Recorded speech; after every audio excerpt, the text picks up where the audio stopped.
이런 문제가 생겼을 땐 즉각적으로 치과에 내원을 하셔야 됩니다. 풀리신 상태로 계속 사용을 하게 되시는 경우에 나사가 부러지는 경우가 있습니다. 만약 이렇게 되면 그 안에 있는 부러진 나사를 제거할 수 있으면 다행이지만 제거를 못하게 되는 경우에는 뿌리 부분까지 전부 제거를 해야 되기 때문에 임플란트 수술을 다시 진행을 해야 되는 경우가 생깁니다.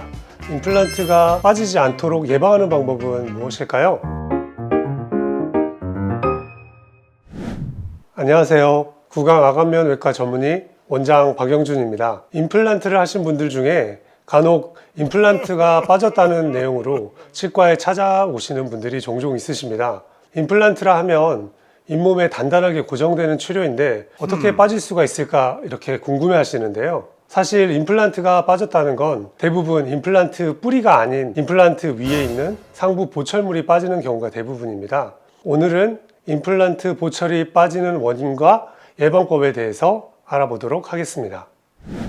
임플란트가 왜 자주 빠지는지에 대해서 이해하시려면 제일 먼저 임플란트의 구조에 대해서 아셔야 됩니다. 일단 이 모형을 보시게 된다면 임플란트는 크게 세 가지 구조로 나뉘어 있는데요. 하나는 우리가 흔히 임플란트라고 알고 있는 뿌리 부분에 해당하는 임플란트, 그리고 중간에 연결하는 지대주, 그리고 그 상부에 있는 우리가 치아를 씹는 구조물에 해당하는 보철, 이렇게 세 가지 구조물로 되어 있고요. 그리고 각각의 구조물은 임플란트 뿌리 부위와 지대주 부분이 나사에 의해서 고정이 되고 그 윗부분에 보철물이 얹혀지는 방식으로 구성이 되어 있습니다. 임플란트 보철물을 고정하는 방식에는 나사를 이용한 고정 방식, 접착제를 이용한 고정 방식, 그리고 나사 방식과 접착제를 혼합한 SCRP라는 방식이 있습니다. 저희 병원 같은 경우에는 주로 SCRP 타입을 사용하고 있습니다. 사실 임플란트가 뿌리째 빠지는 경우는 매우 드문 경우이고요. 대부분의 경우에는 상부에 있는 보철물이 빠지거나 이 지대주랑 연결하는 나사가 풀려서 이 지대주 채로 보철이 빠지는 경우가 대부분입니다. 접착제로 고정한 보철물이 빠지는 경우에는 크게 세 가지로 나눠볼 수 있는데요. 첫 번째로 임플란트를 처음에는 완전히 붙이지 않고 임시 접착제로 붙이는 경우가 많습니다. 왜냐하면 임플란트의 경우에는 처음에 사용하시다가 불편감이 있을 수 있기 때문에 수정의 가능성도 있고 사용하시다가 불편한 경우가 있으면 다시 점검을 할 수도 있습니다. 따라서 완전히 붙이지 않은 상태의 임플란트는 끈적한 음식을 드시거나 질긴 음식 아니면 너무 강한 힘으로 저작을 하셨을 경우에 보철물들이 빠지는 경우가 있습니다.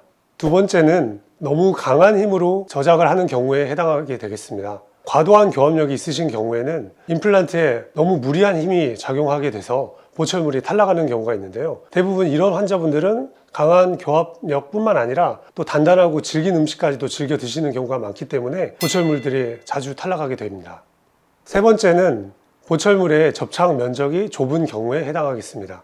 환자분의 치아의 형태는 환자분 구강 구조에 따라 결정이 되게 마련인데요. 만약 환자분의 치아가 크다면 보철물도 크게 돼서 보철물의 접착 면적이 넓게 되고 따라서 보철물의 결합력도 강해지게 되는데 만약에 환자분의 치아가 작다면 마찬가지로 환자분의 임플란트도 구조물이 작게 되고 결국에는 접착을 할 수 있는 면적도 좁아지기 때문에 임플란트의 결합력이 낮아지게 됩니다.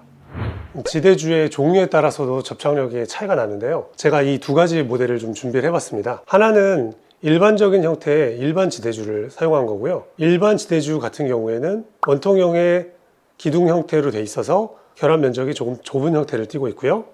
맞춤형 지대주의 같은 경우에는 훨씬 더 넓은 면적을 가지고 있습니다. 따라서 맞춤형 지대주 경우에는 접착 면적이 훨씬 넓기 때문에 결합력도 상대적으로 훨씬 높습니다. 이번에 말씀드릴 부분은 보철물이 그냥 빠지는 게 아니라 나사가 풀려서 지대주 자체가 빠지는 경우인데요. 이런 문제가 생겼을 땐 즉각적으로 치과에 내원을 하셔야 됩니다. 만약 그대로 방치하게 될 경우 임플란트의 뿌리 부분까지도 문제가 생길 수가 있습니다. 나사가 풀리는 경우에는 너무 과도한 힘이 작용했거나 비틀리는 힘이 작용했을 경우인데요. 이 경우에는 나사가 풀릴 수 있기 때문에 최대한 빨리 치과에 내원을 하셔야 됩니다. 저희가 예를 들어 본다면 집에 과도한 전류가 흘렀을 때 두꺼비집이 내려가면서 전기가 끊기는 경우가 있잖아요. 임플란트 나사도 마찬가지로 과도한 힘이 작용했을 때 나사가 풀리면서 완충작용을 하는 것으로 나사가 풀렸을 경우 너무 문제가 생겼다고만 생각하지 마시고 오히려 더 큰 문제가 생기기 전에 우리가 먼저 알게 되었다라고 생각하시는 게 더 좋습니다. 그래서 나사가 풀리거나 흔들리거나 빠지게 되었다면 빠른 시일 내에 치과에 방문하셔서 치료를 받으시는 것이 좋습니다. 만약 나사가 풀렸음에도 불구하고 환자분께서 인지하지 못하시거나 풀리신 상태로 계속 사용을 하게 되시는 경우에 나사가 부러지는 경우가 있습니다. 만약 이렇게 되면 그 안에 있는 부러진 나사를 제거할 수 있으면 다행이지만 제거를 못하게 되는 경우에는 뿌리 부분까지 전부 제거를 해야 되기 때문에 임플란트 수술을 다시 진행을 해야 되는 경우가 생깁니다. 따라서 나사가 부러지거나 하게 되면 최대한 빨리 오셔서 치료를 받으셔야 합니다. 그렇다면 임플란트가 빠지지 않도록 예방하는 방법은 무엇일까요? 첫 번째는 6개월 단위로 정기적으로 치과 검진을 받으시는 것입니다. 임플란트의 경우에는 자연치아와는 달리 신경이 없기 때문에 문제가 생기더라도 어떤 증상이 나타나지 않는 경우가 많습니다. 따라서 6개월마다 치과에서 정기 검진을 받고 엑스레이를 찍음으로써 임플란트에 문제가 생기지 않았는지 꼭 점검을 받으셔야 됩니다.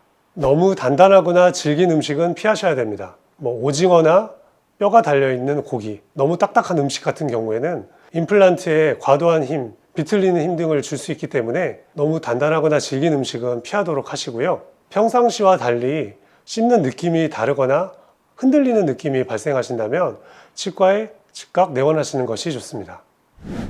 오늘은 임플란트가 빠지는 이유와 예방법에 대해서 알아보았습니다. 임플란트가 빠졌다고 해서 무조건 임플란트를 새로 해야 되는 것은 아닙니다. 하지만 임플란트가 흔들리거나 빠졌을 때 너무 지체하거나 시기를 놓친다면 임플란트에 문제가 생겨 임플란트를 다시 해야 되는 경우가 발생할 수 있습니다. 따라서 임플란트에 문제가 있음을 인지하셨을 땐 꼭 치과에 바로 내원해 주세요. 구독과 좋아요 눌러주시고 다음 영상에서 더 좋은 정보로 찾아뵙도록 하겠습니다. 안녕히 계세요.